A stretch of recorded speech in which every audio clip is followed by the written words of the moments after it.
ಏಸು ಕ್ರಿಸ್ತನ ಪರಿಶುದ್ಧವಾದ ನಾಮಕ್ಕೆ ಸ್ತೋತ್ರವಾಗಲಿ. ಈ ದಿನ ಮುರಿಯಲ್ಪಡುವಿಕೆಯಿಂದ ಸೌಂದರ್ಯವನ್ನು ಹೊರತರುವುದು ಎಂಬ ಸಂಗತಿಯನ್ನು ಕುರಿತು ಧ್ಯಾನಿಸೋಣ. ಪ್ರಕಟಣೆ 21ನೇ ಅಧ್ಯಾಯ 3-4. ಇದಲ್ಲದೆ ಸಿಂಹಾಸನದೊಳಗಿಂದ ಬಂದ ಮಹಾಶಬ್ದವು ನನಗೆ ಕೇಳಿಸಿತು.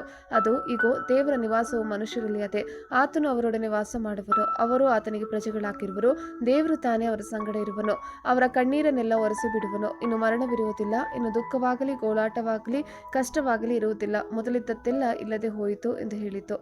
ಮರುಸ್ಥಾಪಿಸುವ ಮತ್ತು ನವೀಕರಿಸುವ ದೇವರ ಕೃಪೆಯು ಬೆಳಕಿನ ದೀಪದಂತೆ ಪ್ರಪಂಚದ ಕತ್ತಲೆಯನ್ನು ಭೇದಿಸುವ ಅನಿಯಮಿತ ಪ್ರೀತಿಯಾಗಿದೆ. ವಿಮೋಚನೆಯು ಮುರಿಯಲ್ಪಡುವಿಕೆಯ ಅನಿರೀಕ್ಷಿತ ಸೌಂದರ್ಯವಾಗಿದೆ. ಇದು ಒಂದು ಕಾಲದಲ್ಲಿ ಒಡೆದು ಹೋಗಿದ್ದನ್ನು ತೆಗೆದುಕೊಂಡು ಹೊಸದನ್ನು ಮಾಡುವ ಕಲೆ. ಗ್ರೀಕ್ ಪದ ಕಲೋಸ್ ಅನ್ನು ಹೊಸ ಒಡಂಬಡಿಕೆಯಲ್ಲಿ ಸೌಂದರ್ಯ ಎಂದು ಅನುವಾದಿಸಲಾಗಿದೆ ಮತ್ತು ದೈಹಿಕ ಸೌಂದರ್ಯ ಮತ್ತು ಒಳ್ಳೆಯ ಕಾರ್ಯಗಳನ್ನು ವಿವರಿಸಲು ಬಳಸಲಾಗುತ್ತದೆ. ಕಲೋಸ್ ವ್ಯಕ್ತಿಯ ದೈಹಿಕ ನೋಟವನ್ನು ವಿವರಿಸಬಹುದು, ವಿಶೇಷವಾಗಿ ವಿನೋದ ಸನ್ನಿವೇಶದಲ್ಲಿ ಒಳ್ಳೆಯ ಕಾರ್ಯಗಳು. ಕಲೋಸ್ ಒಳ್ಳೆಯ, ಅತ್ಯುತ್ತಮ, ಉಪಯುಕ್ತ ಅಥವಾ ಉದ್ದೇಶಕ್ಕಾಗಿ ಸೂಕ್ತವಾದ ಕಾರ್ಯಗಳನ್ನು ಸಹ ವಿವರಿಸಬಹುದು. ಉದಾಹರಣೆಗೆ, ರೋಮಾಪುರ 10:15ರಲ್ಲಿ ಸುವಾರ್ತೆಯನ್ನು ಸಾರುವವರ ಪಾದಗಳ ಸೌಂದರ್ಯವನ್ನು ವಿವರಿಸಲು ಬಳಸಲಾಗುತ್ತದೆ. ಸತ್ಯವೇದದಲ್ಲಿ ಸೌಂದರ್ಯದ ಬಗ್ಗೆ ತಿಳಿದುಕೊಳ್ಳಲು ಕೆಲವು ಇತರ ವಿಷಯಗಳು ಇಲ್ಲಿವೆ. ಸತ್ಯವೇದ ಒಂದು ಅಂಶವನ್ನು ಹೊರತುಪಡಿಸಿ ಭೌತಿಕ ನೋಟವನ್ನು ಮತ್ತು ಸೌಂದರ್ಯವನ್ನು ಅಪರೂಪವಾಗಿ ಉಲ್ಲೇಖಿಸುತ್ತದೆ. ಉದಾಹರಣೆಗೆ, ಯೆಶಾಯ 53:2ರಲ್ಲಿ ಯೇಸುವಿನಲ್ಲಿ ಯಾವ ಅಂದಚಂದಗಳು ಇರಲಿಲ್ಲ, ನಾವು ಅವನನ್ನು ನೋಡಿದಾಗ ನೋಡತಕ್ಕ ಯಾವ ಲಕ್ಷಣವೂ ಕಾಣಲಿಲ್ಲ ಎಂದು ಹೇಳುತ್ತದೆ. ಸೌಂದರ್ಯವು ಹೊರನೋಟಕ್ಕಿಂತ ಹೆಚ್ಚು ಎಂದು ಸತ್ಯವೇದ ಹೇಳುತ್ತದೆ. 1 ಸಮುವೇಲ 16:7ರಲ್ಲಿ ಕರ್ತನು ಹೃದಯವನ್ನು ನೋಡುತ್ತಾನೆ ಎಂದು ಹೇಳುತ್ತಾನೆ, ಬಾಹ್ಯ ನೋಟವನ್ನು ಅಲ್ಲ. ಪರಿಶುದ್ಧಾತ್ಮವು ಅವ್ಯವಸ್ಥೆ, ಮುರಿಯಲ್ಪಟ್ಟ ದೇಹ ಮತ್ತು ದಾರಿ ತಪ್ಪಿದ ಹೃದಯಗಳಿಂದ ಸೌಂದರ್ಯವನ್ನು ತರುತ್ತದೆ ಎಂದು ಹೇಳಲಾಗುತ್ತದೆ. ಮುರಿಯಲ್ಪಡುವಿಕೆಯ ಸೌಂದರ್ಯವನ್ನು ಕಂಡುಕೊಳ್ಳುವುದು ಒಂದು ಧಾರ್ಮಿಕ ಅಥವಾ ದೈವಿಕ ಪ್ರಕ್ರಿಯೆಯಾಗಿದ್ದು, ಅದು ಕಷ್ಟಗಳನ್ನು ಜಯಿಸುವುದರಿಂದ ಬರುವ ಶಕ್ತಿ ಮತ್ತು ಸ್ಥಿತಿಸ್ಥಾಪಕತ್ವವನ್ನು ಶ್ಲಾಘಿಸುವುದನ್ನು ಒಳಗೊಂಡಿರುತ್ತದೆ. ಇದು ಅಸಮಗ್ರ ಮತ್ತು ಅಪೂರ್ಣವಾದ ವಿಷಯಗಳಲ್ಲಿ ಮೌಲ್ಯವನ್ನು ಕಂಡುಹಿಡಿಯುವುದು ಎಂದರ್ಥ. ಸತ್ಯವೇದದಲ್ಲಿ ಮುರಿದ ಹೃದಯ ಎಂಬುದಕ್ಕೆ ಹಿಬ್ರೂ ಪದವು ಲೆಬ್ ಶಬರ್ ಆಗಿದೆ. ಇದು ಲೆಬ್ ಮತ್ತು ಶಬರ್ ಪದಗಳ ಸಂಯೋಜನೆಯಾಗಿದೆ. ಲೆಬ್ ಎಂದರೆ ಹೃದಯ, ಇಚ್ಛೆ ಅಥವಾ ನೀವೆ. ಶಬರ್ ಎಂದರೆ ಮುರಿದ, ಅಂದರೆ ಹೆಚ್ಚು ನಿರ್ದಿಷ್ಟವಾಗಿ ತುಂಡುಗಳಾಗಿ. ಹಿಬ್ರೂ ಪದ ನೋಮ್ ಎಂದರೆ ಸೌಂದರ್ಯ. ಮತ್ತು ಕೀರ್ತನೆ 90:17ರಲ್ಲಿನ ಸಾಲು, ನಮ್ಮ ಯೆಹೋವ ದೇವರ ಪ್ರಸನ್ನತೆ ನಮ್ಮ ಮೇಲಿರಲಿ, ನಾವು ಕೈಹಾಕಿದ ಕೆಲಸವನ್ನು ನಮಗೆ ಸಫಲಪಡಿಸು, ನಾವು ಕೈಹಾಕಿದ ಕೆಲಸವನ್ನು ಸಫಲಪಡಿಸು. ಆಮೆನ್.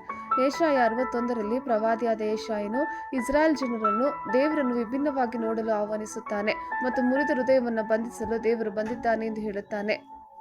ಆಮೆನ್. ಮುರಿದ ಮನಸ್ಸುಳ್ಳವರಿಗೆ ಯೆಹೋವನು ನೆರವಾಗುತ್ತಾನೆ, ಕುಗ್ಗಿ ಹೋದವರನ್ನು ಉದ್ಧಾರ ಮಾಡುತ್ತಾನೆ ಎಂದು ಸತ್ಯವೇದ ಹೇಳುತ್ತದೆ. ಕೀರ್ತನೆ 147:3 ಹೇಳುತ್ತದೆ, ಮುರಿದ ಮನಸ್ಸುಳ್ಳವರನ್ನು ವಾಸಿ ಮಾಡುತ್ತಾನೆ, ಅವರ ಗಾಯಗಳನ್ನು ಕಟ್ಟುತ್ತಾನೆ. ಆಮೆನ್. ಇಲ್ಲಿ ನಾವು ಮುರಿಯಲ್ಪಡುವಿಕೆಯ ಸೌಂದರ್ಯವನ್ನು ಕಂಡುಕೊಳ್ಳುವ ಕುರಿತು ಧ್ಯಾನಿಸುತ್ತೇವೆ. ಸತ್ಯವೇದ ದೇವರು ಮುರಿದ ವಸ್ತುಗಳನ್ನು ಸುಂದರವಾಗಿ ಮಾಡುತ್ತಾನೆ ಎಂದು ಸತ್ಯವೇದ ವಿವರಿಸುತ್ತದೆ. ಉದಾಹರಣೆಗೆ, ಕೀರ್ತನೆ 34:18 ಮುರಿದ ಮನಸ್ಸುಳ್ಳವರಿಗೆ ಯೆಹೋವನು ನೆರವಾಗುತ್ತಾನೆ, ಕುಗ್ಗಿ ಹೋದವರನ್ನು ಉದ್ಧಾರ ಮಾಡುತ್ತಾನೆ ಎಂದು ಹೇಳುತ್ತದೆ. ಅಗತ್ಯದ ಜ್ಞಾಪನೆ. ಮುರಿಯಲ್ಪಡುವಿಕೆಯು ದೇವರ ಮೇಲೆ ಅವಲಂಬಿತವಾಗಲು ಮತ್ತು ಅನುಗ್ರಹವನ್ನು ಪಡೆಯಲು ನಮ್ಮ ಅಗತ್ಯತೆಯನ್ನು ನೆನಪಿಸುತ್ತದೆ. ಆಮೆನ್. ಒಂದು ಆಶೀರ್ವಾದ. ಮುರಿಯಲ್ಪಡುವಿಕೆಯು ಒಂದು ಆಶೀರ್ವಾದವಾಗಬಹುದು, ಯಾಕಂದರೆ ಅದು ನಮ್ಮನ್ನು ಪ್ರಗತಿ ಹಾದಿಯಲ್ಲಿ ಇರಿಸಬಹುದು. ಹಲ್ಲೆಲೂಯಾ. ಉಡುಗೊರೆ. ಮುರಿಯಲ್ಪಡುವಿಕೆಯು ಉಡುಗೊರೆಯಾಗಿರಬಹುದು ಅಥವಾ ಇತರರಿಗೆ ಅವರ ಸಂಪೂರ್ಣ ಜೀವನವನ್ನು ನವೀಕರಿಸಲು ಕೊಡುಗೆಯಾಗಿರಬಹುದು. ನಾವು ಮುರಿದು ಹೋಗಿದ್ದೇವೆ ಎಂದ ಮಾತ್ರಕ್ಕೆ ನಾವು ಮರೆತು ಹೋಗಿದ್ದೇವೆ ಎಂದ ಅರ್ಥವಲ್ಲ. ಮುರಿಯಲ್ಪಡುವಿಕೆಯು ಇತರರಿಗೆ ಹೊಸ ಸೌಂದರ್ಯ, ಶಕ್ತಿ ಮತ್ತು ಸ್ಫೂರ್ತಿಯನ್ನು ತರುವ ಶಕ್ತಿಯನ್ನು ಹೊಂದಿದೆ. ಯಾಕೆಂದರೆ ಆ ಕ್ಷಣಗಳಲ್ಲಿ ನಾವು ಆಳವಾದ ದುಃಖವನ್ನು ಅನುಭವಿಸುತ್ತೇವೆ, ನಾವು ಗಮನಿಸಿದ್ದೇವೆ, ನಾವು ಹೆಚ್ಚಿನದಕ್ಕಾಗಿ ರಚಿಸಲ್ಪಟ್ಟಿದ್ದೇವೆ. ದೇವರು ನಮ್ಮ ಜೀವನದ ಅತ್ಯಂತ ಮುರಿದ ಪಾಪದ ಕ್ಷಣಗಳನ್ನು ಆತನಿಗೆ ಮಹಿಮೆಯನ್ನು ನೀಡುವಂತೆ ಪರಿವರ್ತಿಸುತ್ತಾನೆ. ಆತನು ನಮ್ಮನ್ನು ಶುದ್ಧೀಕರಿಸುತ್ತಾನೆ, ಆತ ನೀತಿಯನ್ನು ಧರಿಸುತ್ತಾನೆ, ನಮಗೆ ಸ್ಪಷ್ಟತೆ ಮತ್ತು ಗಮನವನ್ನು ಪಡೆಯಲು ಸಹಾಯ ಮಾಡುತ್ತಾನೆ ಮತ್ತು ನಮ್ಮನ್ನು ಸರಿಯಾದ ಮಾರ್ಗದಲ್ಲಿ ಇರಿಸುತ್ತಾನೆ. ಮುರಿಯಲ್ಪಡುವಿಕೆಯು ಒಂದು ಆಶೀರ್ವಾದ, ಯಾಕೆಂದರೆ ಅದು ನಮ್ಮನ್ನು ಪ್ರಗತಿ ಹಾದಿಯಲ್ಲಿ ಇರಿಸುತ್ತದೆ. ಆತ್ಮದಲ್ಲಿ ಬಡವರು ಧನ್ಯರು ಎಂದು ಮತ್ತಾಯ 5:3ರಲ್ಲಿ ಯೇಸು ಹೇಳುತ್ತಾನೆ. ಆತ್ಮಿಕವಾಗಿ ಮುರಿಯಲ್ಪಟ್ಟವರು ಆಶೀರ್ವದಿಸಲ್ಪಡುತ್ತಾರೆ, ಯಾಕೆಂದರೆ ಅವರು ದೇವರನ್ನು ನೋಡುತ್ತಾರೆ ಮತ್ತು ಅವರ ಜೀವನದಲ್ಲಿ ದೇವರ ಶಕ್ತಿಯು ಹರಿಯುತ್ತದೆ. ನಿತ್ಯ ಸೌಂದರ್ಯ. ಪ್ರಕಟಣೆ 7ನೇ ಅಧ್ಯಾಯ 14-17ನೇ ವಾಕ್ಯ. ಅವನು ನನಗೆ, ಇವರು ಆ ಮಹಾಹಿಂಸೆಯನ್ನು ಅನುಭವಿಸಿ ಬಂದವರು, ಯಜ್ಞದ ಕುರಿಯಾದ ಆತನ ರಕ್ತದಲ್ಲಿ ತಮ್ಮ ನಿಲುವಂಗಿಗಳನ್ನು ತೊಳೆದು ಶುಭ್ರ ಮಾಡಿದ್ದಾರೆ. ಈ ಕಾರಣದಿಂದ ಅವರು ದೇವರ ಸಿಂಹಾಸನದ ಮುಂದೆ ಇದ್ದುಕೊಂಡು ಆತನ ಆಲಯದಲ್ಲಿ ಹಗಲಿರುಳು ಆತನ ಸೇವೆ ಮಾಡುತ್ತಾ ಇದ್ದಾರೆ. ಸಿಂಹಾಸನದಲ್ಲಿ ಕೂತಿರುವ ಆತನು ತಂತೆ ಅವರನ್ನು ಆವರಿಸುವನು. ಇನ್ನು ಮೇಲೆ ಅವರಿಗೆ ಹಸಿವೆ ಇಲ್ಲ, ಬಾಯಾರಿಕೆ ಇಲ್ಲ. ಅವರಿಗೆ ಬಿಸಿಲಾದರೂ ಯಾವ ಜಲವಾದರೂ ಬಡಿಯುವುದಿಲ್ಲ. ಸಿಂಹಾಸನದ ಮಧ್ಯದಲ್ಲಿರುವ ಯಜ್ಞದ ಕುರಿಯಾದ ಆತನು ಅವರಿಗೆ ಕುರುಬನಂತಿದ್ದು ಜೀವಜಲದ ಹೊರತೆಗಳ ಬಳಿಗೆ ನಡೆಸುತ್ತಾನೆ. ದೇವರು ಅವರ ಕಣ್ಣೀರೆಲ್ಲ ಒರೆಸಿ ಬಿಡುವನು ಎಂದು ಹೇಳಿದನು. ಆಮೇನ್. ಕರ್ತನ ಕೃಪೆ ನಿಮ್ಮೆಲ್ಲರೊಂದಿಗಿರಲಿ.